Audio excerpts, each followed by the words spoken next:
Jay, what you What's eating going on? there? We're back here on the Conquer Athlete podcast. Tyler Cooke's hair is at an all new level of hotness. Ryan's beard is at an all new level of Gandalfness. And I'm here to be myself up in Connecticut. To be fair, you have some pretty fly haircuts sometimes. I feel Thanks, like man. you I and think Cam so. kind of like ride the line together. I don't know, by design or whatever, but Yeah. dude, you clean up well. I try to change it up. Whatever can turn my wife on is what I'm going to do. That's the only thing that matters, boys. You know? It's the only thing Now, that matters. if she was just like, if one day she was like, the bald head just fires me up, would you go full? I'm going bald. Bro, without a doubt. Yeah. What kind of question is that? Of course. Bro, I did a mustache as a joke. I did a mustache. You know, I had that mustache period. Yeah. That dug it. started because I did it as a joke, and she looked at me and she's like, naughty police Hey. officer. And I was like, naughty Sweetheart. police Shit. officer it is. Shit. Yeah. Here we go. Here we go. You know, and then That's 4 months awesome. later. And then one day she looked at me and she was like, It's got to go. I think I'm done with that mustache.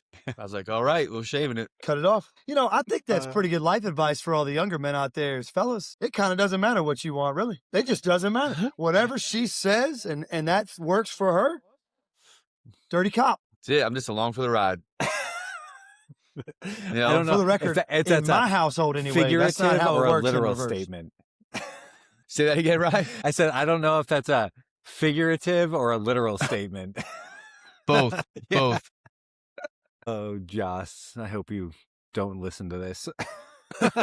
Oh, man. I just want to get invited Hey. for a steak dinner with D. Oh, man, come on. Hey, I don't know if you know, boys, been paying attention. You probably haven't, but here in the South, we are expecting record snowstorm this weekend. Is that like 2 inches? 2 inches, plus they're calling for some serious ice. Anywhere from a half inch to a full inch of ice, which when that happens down here, I'm not kidding. We're planning for, my parents might sleep at my house because they live in a neighborhood that's kind of got some hills, and I can like get out and move around on mine. And so we might have a big sleepover at the Cooke household because they may be out of power 3 couple days and all that.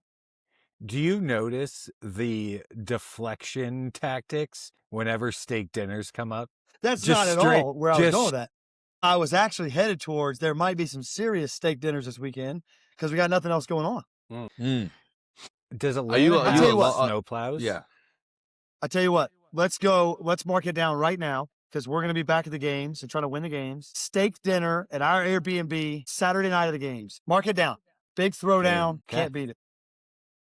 Either Saturday night. Actually, I don't want to mark that off. Let's go day of check-in night because then we get a day off before. I don't want to do a Saturday night because I may need a carb load with some spaghetti or something. That makes sense. Well, pregame You know what I schedule. appreciate about Tyler's gym? For those listening, they can't. There's just people creeping on him at his gym I during love it. this podcast. You know what? I love that. I don't want a steak dinner at the games because that's not the true effect. I want to be at 11:24, Georgia, house, warm weather, summertime, baseball, Braves playing in the background, or walk around going to a brewery, taking a steak dinner at night. Now you're muted. Can't hear you, Tyler. Tyler and technology. Tyler, technology. Oblivious. Literally oblivious. You're like echoed. It's like you're, talking. I'm into pretty a, sure your microphone Windows. is your computer, not your headphones. He's using a Dell computer. This is horrible. Tyler's fucked. There we go. Well, Is that back?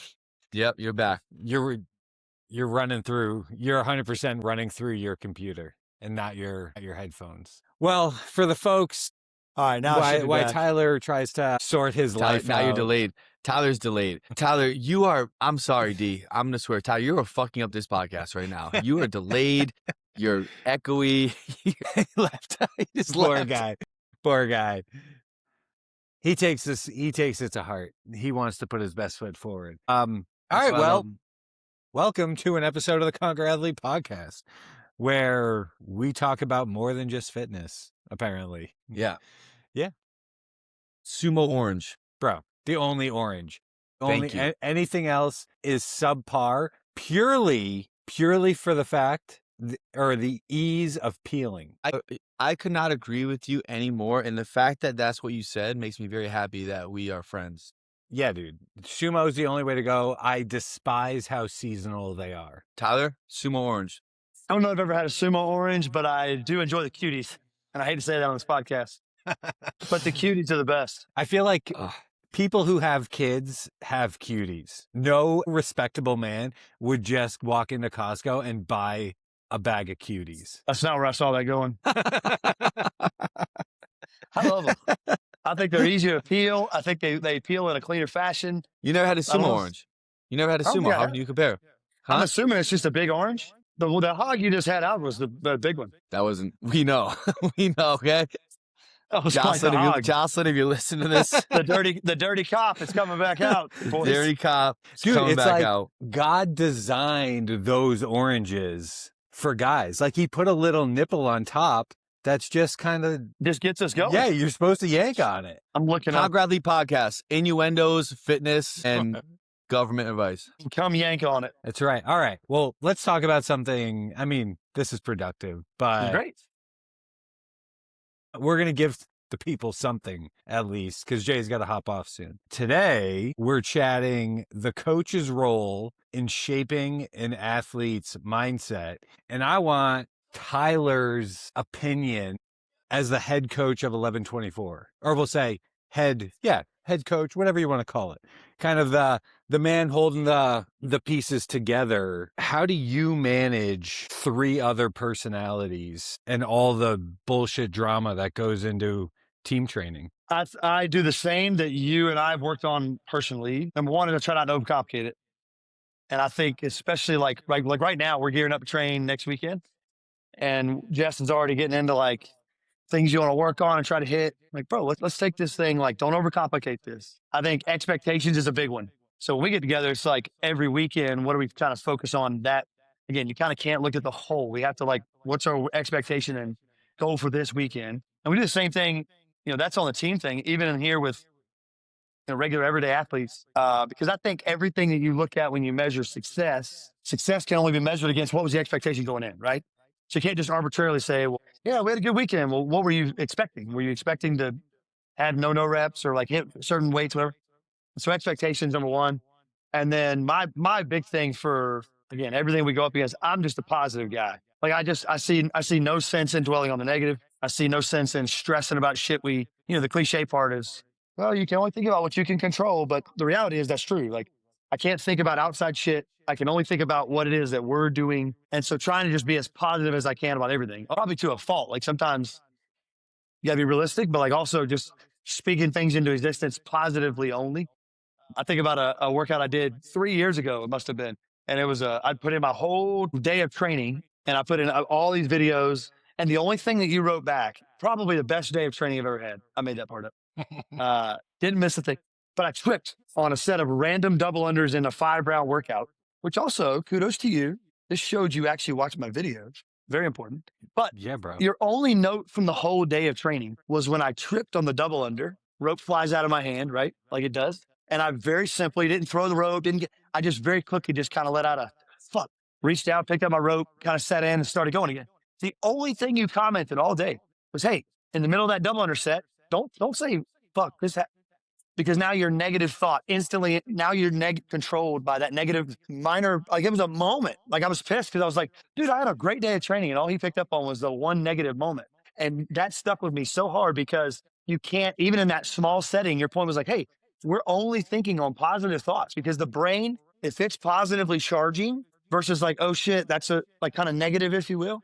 Now we're in a positive offensive state. And in athletics and what we're doing, it's got to be on offense all the time. We have to be attacking workouts. And so anyway, that's a little bit of a side note, but that was a big moment for me. And like now it's like you trip, whatever, you fall off, you miss a rep, you just keep going. But there's no like, I can't think about that rep. So back to the team, it's kind of the same thing. It's like, hey, don't worry about so-and-so got a no rep. Keep this thing moving. And we'll talk about what happened afterwards when we're done kind of thing. So those two things, being really super positive and then also kind of always trying to set an expectation so that we can measure success or failure against that expectation that we had going in. How have you, I mean, I love that. That sounds like something, that's something I would do. It's funny you say you like to focus on the positive.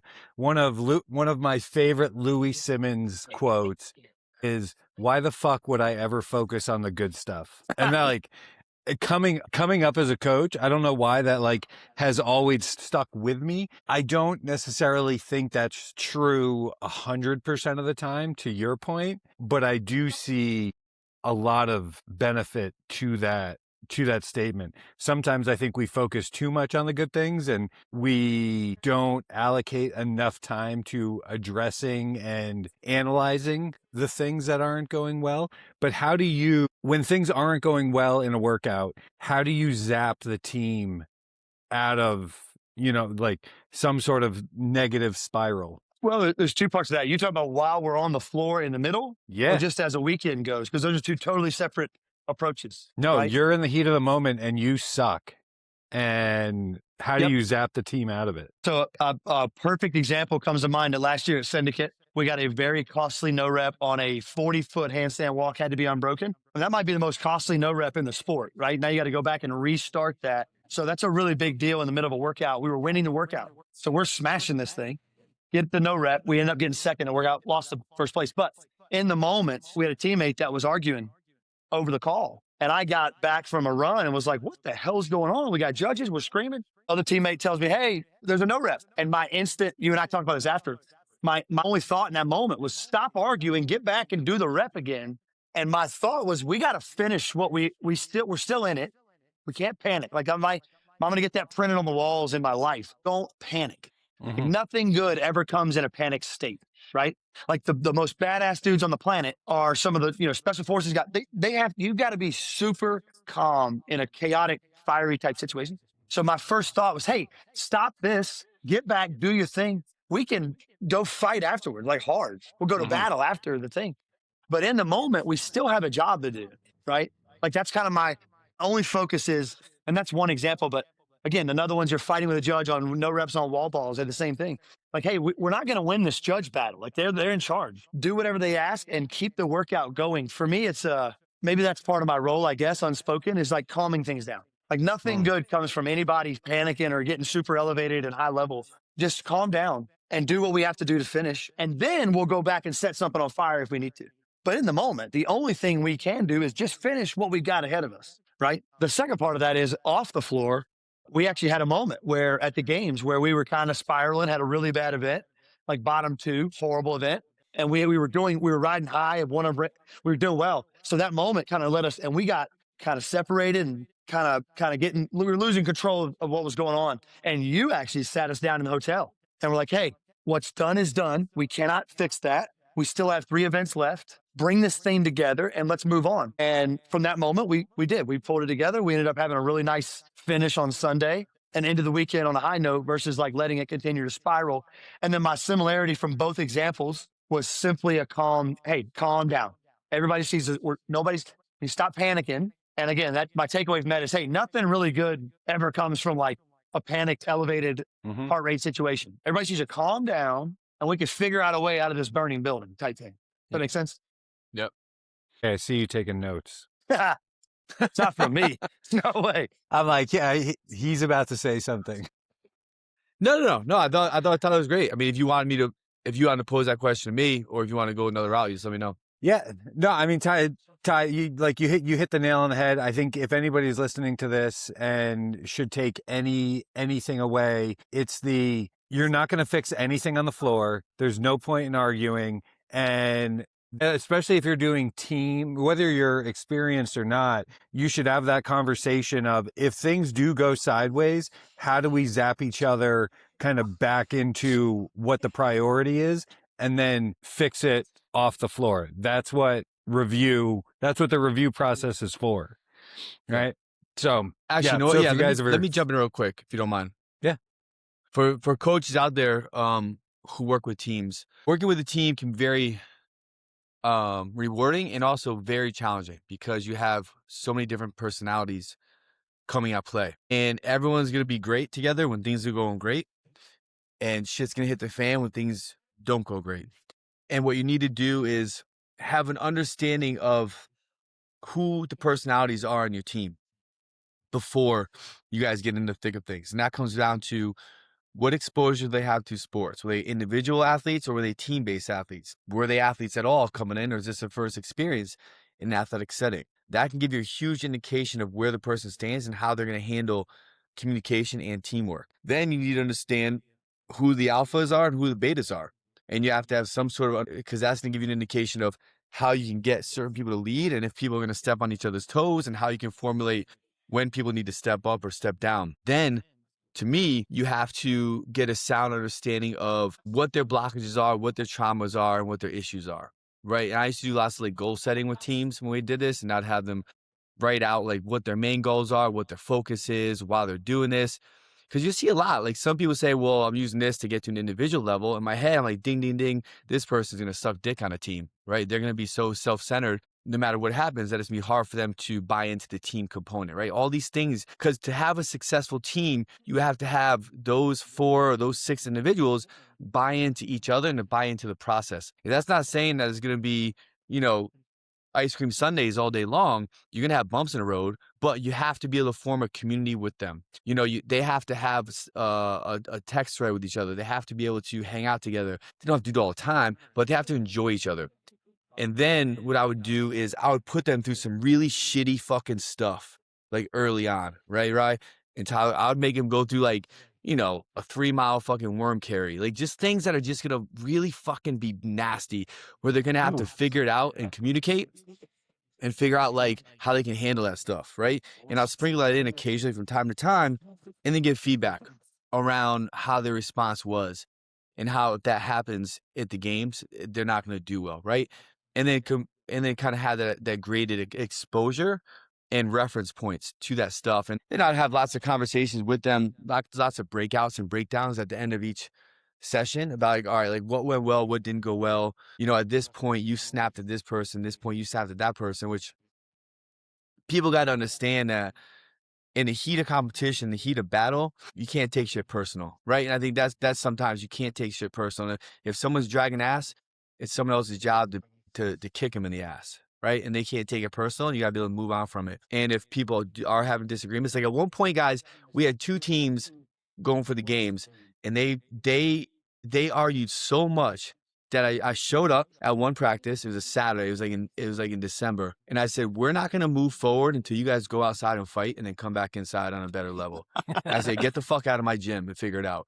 And I literally kicked them out of the fucking gym. In my head, I'm like, okay, they're either gonna fight or they're gonna fucking talk. I was like, but either way, we're gonna come back in and shit would be different, right? And they actually both ended up being really good teams. The second team had an issue, but the teams that I find that are super successful really come down to the teams that understand everyone has a important role, and in each workout, one person might step up more than the others, and that's expected and understood, and everyone's gonna fall in line. You know, and it may not always be the same person, but everyone's got to be ready for that. Or it might be the same person, right? Who fucking knows? But they got to have that. Just notice it. No, I like that.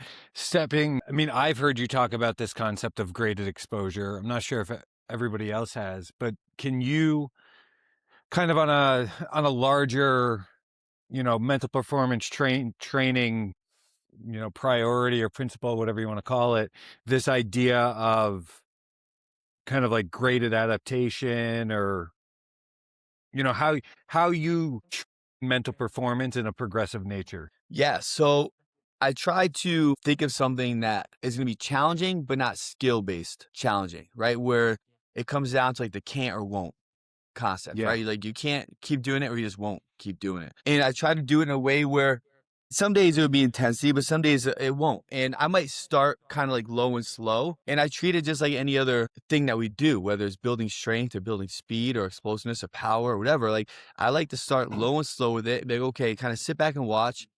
Like, okay, how they respond from this? Everyone responded fine. Everyone was great. Okay, cool. Well, it didn't give them enough of an emotional challenge, right? Next time we do this, next week, we're going to add a little bit more. We're going to add something different. We're going to add a distance or time. And I'm just going to gradually progress this. Because I think where some people have fallen trouble is where they get too aggressive too fast, and that can create injury, right? Or it can create too much fatigue or too much discomfort where it fucks everything else up, right? And I just gradually progress it along like whatever time span I want to do it for in different scenarios. And some days it isn't like some crazy, like, you know, military type thing where, I mean, I remember one time I said, all right, guys, put on your running shoes. You're going to follow me. And this was when I was like training hard. And I took them on a 10-mile jog and never fucking told them how far we were going or what was happening. I said, you guys got to stay together and figure this shit out and just don't lose me. And I ran for 10 miles and they just had to follow me. They had no fucking idea mentally where we were going, what was happening, when we were stopping. Cause little things like that, right, can just like fuck with you, right? Or I'd give them like a little test and a workout, something that wasn't too stressful, but I'd say, you guys have one opportunity to get this right and to nail it, or this is going to happen, right? Or this, right? Just to kind of create pressure and put them in these scenarios. And I keep kind of gradually try to increase that. And then I could increase that even through intensity, right? Where it'd be like, you talked about today in a podcast with Tyler in the no repping from Cali. I would do that shit where I have him do like, a grueling fucking workout, like, 100 worm thrusters every single time the worm touched the ground. You had to do like 20 burpees over the worm, right? And I'll just fucking start no repping them, and just seeing how they fucking responded. Yeah. Are they going to start yelling and cursing at me? Or are they going to kind of try to slow down and figure the shit out in the moment and go, right? And sometimes they would yell and curse at me. And, you can really, the more you understand people and where they're coming from, well, for me, the more I could really fuck with them mentally, really kind of dig into them, right? I remember one time I fucked with this one kid so bad that he actually snapped on my daughter, who was just walking around the gym. And I was like, listen, if you ever do that again, I'll beat your fucking face in, first of all. Second of all, if you can't handle your fucking self, you are never going to make it anywhere in any fucking sport. Yeah. I don't care who the fuck you think you are, how good you are.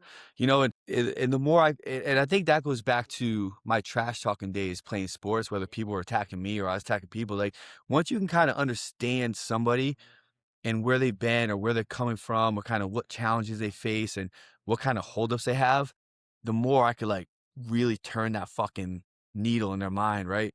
Yeah. And I could be like, all right, I'm going to choose to take this person down a really fucking bad rabbit hole and see what they can do, or I'll kind of back off a little bit, and I gradually just expose them to that pressure, because you're going to have that, you're going to have that pressure. And for people who haven't been there, if you're not used to it, getting no reps, things not going as planned, the year we won the games, them changing the workout, the final workout of that fucking moment while you're standing out there and adding shit. Okay, wait, Mayhem didn't win. Okay, now we're going to do 50 worm clean jerks. Okay, guys, line up, right? Like, whatever they're going to put at it, like, you have to be ready to fucking handle it. And whether you're doing good or not doing good, whether things go your way or don't go your way, if you don't put yourself in those experiences leading up to that event, you will not handle it. You will never rise to the level of your competition. You will only fall to the level of your exposure and experience, right? And it's like people who always rise or always seem like they're rising is because they fucking put themselves in those moments so much that that's not a new thing for them. They've already been there so much that now they're on autopilot and they're like, okay, let's go. And I saw that even with, I know I'm fucking really hogging this. I'm sorry, but No, I love it. I saw that even with Camden, right? With my son, with basketball, I made the decision to elevate his exposure in basketball to a faster game, more fast-paced game, playing against reclass kids who, should be in high school, but in 8th grade. They're 6'2", 6'3", they're more athletic. The teams are better. It's like fast traps. You got to be able to react and think and think. And like, so he goes to last year of playing in, whatever, basketball league, town basketball, dropping like 20, 30 a game. So now it's like he might not score at all. And I was like, listen, this is what you're going to experience. I was like, you have to trust me. I'm going to expose you to it. And how did I expose that to him? Well, I didn't just, okay, we're just going to play these games. But now I'm like, okay, now I got to find these kids and a trainer and I got to put them in these gradual exposures more in these training sessions where now it's like he's going one-on-one. He's working on 1 versus 2s and he's doing all these different things. So now when he gets in a game, it's like boom, boom, boom. Like because you can't just think faster and play faster if you're not used to it, right? If you haven't like built it in. And that's like with anything, right? Even with baseball, you're not going to magically step up and rise to the level of someone pumping a 90-mile-per-hour fastball and a 77-mile-per-hour curveball if all you're used to is a 60-mile-per-hour fastball. No fucking way, right? Only by the grace and luck of God, you might hit a little ground, slow roller to shortstop, but you're out anyways. So you have to have that exposure of increasing velocity, increasing intensity, increasing experience of different pitches. And then it's like, okay, boom, I've seen this before. I know how to adjust. Same thing with CrossFit, man. All these rules from sport to sport, they're all the same. They all intermingle. It's I like how you approach it. I think I 100% agree with what you're saying. Intensity, in my opinion, is the wrong way to approach this. They're already so used to going to like a dark place through intensity. I think for CrossFitters, it's actually more beneficial to do the exact opposite and use the slow cooker approach to things. Because it's like when you're so deep in intensity, you're not even realistically thinking logically anyway, and you can kind of run from your thoughts. And I think that's what actually draws a lot of people to our sport. When you put them in slow cooker situations, like long endurance things that they're already not used to, they're working at a low enough effort that they're forced to sit in their thoughts and they can really hear the words and the voices in their head. And then you call it like environmental abrasion or something, like you throw them in some sand, or if it's really hot or really cold, and you start putting some like environmental factors in there to get them really uncomfortable, you can learn a ton about people. I mean, there's a reason why special forces use the environment, right? Like it takes all the skill out of it, and it really is can I do this or will I do this? And that's if you really want to learn about mental chatter, take that approach. Yeah. Like pressure buzz pipes. And I think when you're getting ready you got to put people in pressure situations, see how they handle it, and then give them feedback and action items for next time they experience it, and then put them back in it and see how they handle it. Give them feedback, give them action items, put them back in it, right? It's the only way to do it in anything. Tyler looks very nervous. No, like, not nervous like at he all. doesn't know what's about to come. Nope, all good. I was just thinking back to the games last year. The only event that we bombed that wasn't a physical limitation bomb, right? Like we bombed the run. We knew we were going to bomb the run. We bombed the pegboard because we had somebody could not climb the peg. The one event was that deadlift workout. And for the first half of the workout, we were in top 3 in the heat and doing extremely well. And then on the back half with the 4-person big 805-pound deadlift bar, we started getting no reps and it started to get weird. Instead of, we talked about it being calm and everybody calm down. And that was the one workout where me and Jess, she kind of turned to me and was like, hey, you got to pick it up. And I chirped back. And later she's like, hey, I'm sorry I snapped at you. I said, no, it's all good. We're just in the moment. And that was one moment where you look back and like, damn, the pressure burst our pipe. That was where it started getting ugly. We started getting no reps from a judge who was kind of a dick. Like everything that could have gone wrong went wrong. And instead of having like level head, hey, we're good, take a step back, reset. Hey guys, we're going to hit this nice set of 3. We just everybody's calling out different shit. Like, no, let's just go. It's like, it was really a 101 of like not how to handle a situation. And we got 18th, like a total bombed workout. And that kept us out of the top 5 overall. So that moment would be one where you look back like, hey, let's do some ugly shit in training this year leading up to where we're like, things go wrong, no rep, blah, blah, blah, to try to mimic that situation. Because that's exactly what happened. I mean, dude, that's a great point to touch on, though. Like training a tactical pause or a tactical reset when things aren't going well, and how beneficial, like it may feel like you're losing time. And like, yes, you're not working when you're sorting your shit out, but you may actually make up more time sorting the problem out on the back end by 100%. taking a pause than trying to grind through it. We pissed away so much time because we were arguing over, are we doing 2? No, let's do 1. Wait, you need to go. Everybody step back, almost huddle up. Like we'd have been better off. Hey, huddle up. Everybody get together. Talk about it. All right, here's our game plan. The ultimate team with figuring shit out quickly, handling it, is fucking Mayhem with Rich Roney. Totally. That is the ultimate fucking team. Like you watch old videos, and it was even more, I think the best exposure is when Rich and James Hobart were on a team. Because you had 2 leaders, and the way that they were able to, like sometimes James would take over, sometimes Rich would, right? And the way that they were able to just kind of lead and talk, and everyone else just shut the fuck up and did. And if they yelled or barked, like you didn't fucking react, you just fucking did it. And you did it. So that's a good question. Then that was a team of 6, right? So with a team of 4, I mean, part of the problem in that scenario, I'm using my own experience, but in that workout, we had 4 voices, and we were all saying different shit. And for the most part, we didn't do that. It was pretty well me most of the time. But in that particular workout, it just got so sideways that everybody was like, turn right, turn left. Yeah, right. And so I wonder if back to those Rich days where it was like you had one voice, and like one voice. Was he the one of like, hey, whatever. If he says jump off a cliff and we all die because we did, great, but we're going to jump together. And is that just a better way to do it? That's a weird thing. I think it depends on the dynamic of the team, but that was their dynamic, and that worked really fucking well. And I mean, if you think about it, you got the greatest fucking CrossFit of all time leading the fucking helm. Like, what are you gonna say? Right? What are you gonna argue? What are you gonna say or do? Right? You gonna argue with Rich? Like, no, you're not. No, that right? makes sense. It's like Yeah. So it I mean, depends on the dynamic. You got to look. I think you got to look outside the sport and how do high level teams operate? Do they run in some sort of collaborative where we're all going to have an input and we're all going to, give our feedback? Yeah, there's times for that. It's never the high stress situations. The high Right. stress situation is Quarterback and middle this- linebacker. 100%. That's it. Right? They yell out, you do it. Yeah. Yep. Yeah. So it's like you can have both, but it's when do you utilize it? Yep. I agree 100%. I think I agree. You got to have that one voice where it's like, everyone shut the fuck up. This is what we're doing. Listen. You guys can collaborate, and there can be collaborations at moments, but when you're on the field, it's got to be that. Well, the collaboration, in my opinion, starts before the workout, right? That's when you're in the hotel room. You're like, hey, what do we realistically think? Like, how are we breaking this up? What's our pace? Da da da da da. That's collaborative. Game time, shut the fuck up. And dude, Good or whatever bad, they go. like you got to be the person who is gonna make the call and be okay with it either going right or wrong, and you take the responsibility either way. and if but again, to your point, if it's a 2-minute drill, it's one voice. Yeah. I feel like that's pretty cut and dry, just based on To your point about professional other sports, sports we've been or doing this forever. teams or whatever. Sweet.